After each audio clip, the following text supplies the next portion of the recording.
자, 우리가 지난 시간에 집합의 종류 중에 전체 집합, 그리고 합집합, 교집합까지 배웠었고요. 오늘은 이제 남은 차집합, 그리고 여집합에 대해서 공부한다고 얘기했었습니다. 자, 차집합은 먼저 차집합부터 얘기를 해볼게요. 차집합이란 A에는 속하지만 B에는 속하지 않는 원소로 이루어진 집합을 이야기합니다. 그냥 말로만 들었을 때는 잘 이해가 되지 않죠. 그래서 그림으로 한번 살펴볼게요. 벤 다이어그램을 그려보겠습니다. A라는 집합과 B라는 집합이 이렇게 있으면 A에는 속하지만 B에는 속하지 않는, 자, B가 지금 여기에요. 그쵸? B에는 속하지 않는 부분을 말해요. A에 속하지만 B에는 속하지 않는 부분. 그렇다면 어디를 의미하죠? 이 부분을 말하는 거죠. 자, 지금 빨갛게 칠하는 이 부분입니다. 이 부분을 우리가 A에 대한 B의 차집합이라고 얘기해요. 차집합. A에 대한 B의 차집합이라고 얘기합니다. 자, 벤 다이어그램으로 다시 한번 표현하면 어디가 되는 거예요? 자, 이 부분이 아니라 요 빨간 부분이 되는 거죠. 빨갛게 칠한 요 부분이 되는 겁니다. 그쵸? 자, 이 부분이 바로 차집합을 의미하고요. 기호로는 뺀다. A에서 B와 겹치는 부분을 뺀다 라고 해서 A 빼기 B 이런 형태로 표현을 해줍니다. 좀 이해하기가 쉽죠. 기호 표현이. 자, 그러면 조건제시법으로는 어떻게 표현하는지 볼게요. 자, A에 대한 B의 차집합은 조건제시법으로는, 자, 이 안에 있는 구성원 X는 어떤 것이냐면 A에는 속하고, 그러면서 동시에 B에는 속해야 돼요? 속하지 않아야 돼요? 속하지 않아야죠. 그래서 자, 이렇게 원소 표시한 다음에 속하지 않는다 짝대기 그어줘야겠죠. 이게 바로 A에 대한 B의 차집합 조건제시법으로 표현한 겁니다. 자, 그 다음 여집합에 대해서 볼게요. 자, 이제 여집합.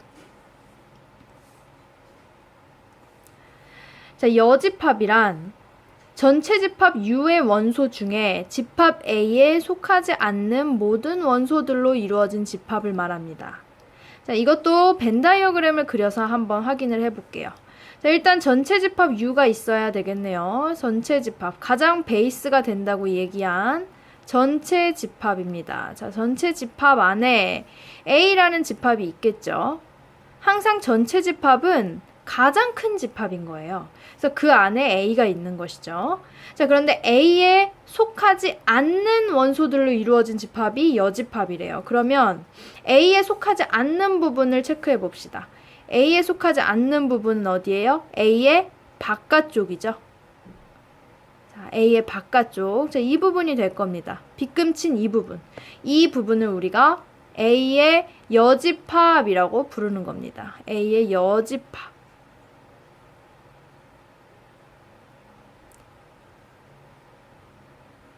A의 여집합이라고 합니다. 자, 여기다 적을게요. U에 대한 A의 여집합. 자, 여집합이라고 하고요. 기호로는 A의 여집합입니다. A의 바깥쪽이에요. A랑 같을 수가 없죠. A의 반대입니다. 그래서 A라고 쓰긴 쓰는데 차별화를 둬야겠죠. A의 반대니까, 반대되는 부분이니까. 그래서 옆에다가 쬐끄맣게 C라고 써줍니다. 이 C는 컴플리먼트의 약자 C를 따온 겁니다. 맨 앞 글자를. 컴플리먼트는 상호 보완적 이런 의미를 가지고 있어요. A랑 A의 여집합이 실제로 다 합치면 전체를 이루게 되죠. 그래서 서로 상호 보완적이다 라고 얘기할 수 있겠죠. 그런 의미로 생각한다면 이 기호 표현이 괜히 나온 게 아니겠죠.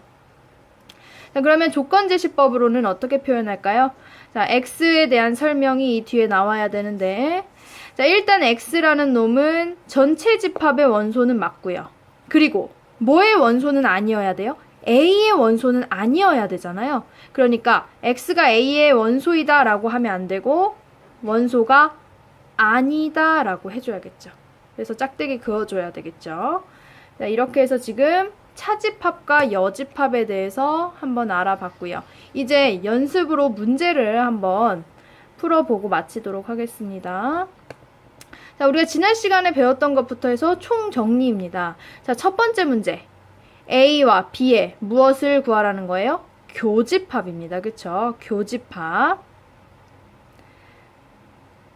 자, 그러면 교집합은 뭐예요? A에도 속하고 B에도 동시에 속하는 원소를 찾아야 돼요.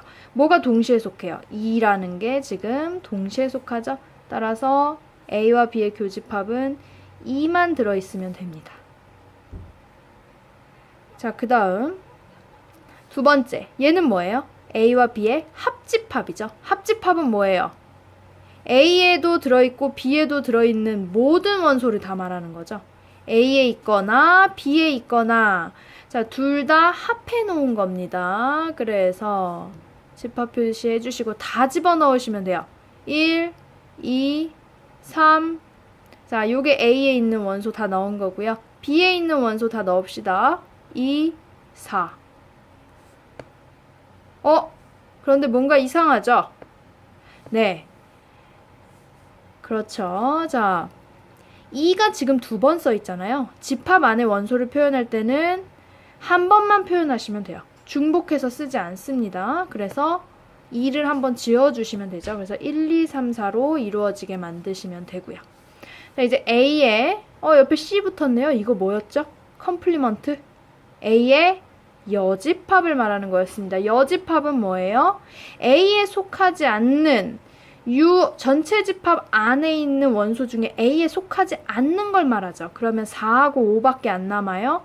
그래서 4하고 5를 가지고 집합 만들어 주시면 되고요. 자, 이제 4번은 뭐예요? A에 대한 B의 차집합입니다. 그러면 차집합은 뭐였어요?